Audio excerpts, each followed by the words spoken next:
IndiGo విమానంలో అమానవీయ ఘటన చోటు చేసుకుంది. ఒక వ్యక్తిని చెంప పగలగొట్టాడు తోటి ప్రయాణికుడు. ముంబై నుంచి కోల్కతా వెళ్తుండగా ఈ ఘటన చోటు చేసుకుంది. టేక్ ఆఫ్ సమయంలో భయాందోళనకు గురయ్యాడు ఓ వ్యక్తి.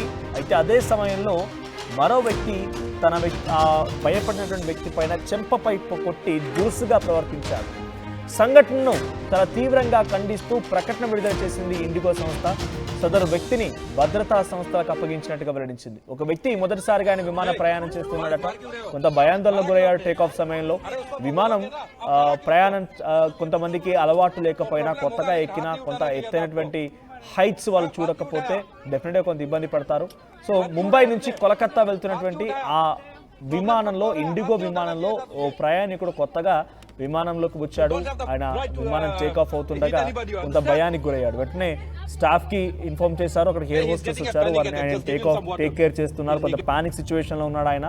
కానీ తోటి ప్రయాణికుడు ఎందుకు ఆయన కొట్టాడో అర్థం కాలేదు. చెంపపై చెల్లు అనిపించేలా కొట్టాడు. దీంతో తోటి ప్రయాణికులందరూ కూడా ఆగ్రహం వెలగేస్తున్నాడు. ఇక్కడ చెంపపై కొట్టాడు. సో కొంతమంది తోటి ప్రయాణికులు అంతా ఆగ్రహం వెలగక్కారు.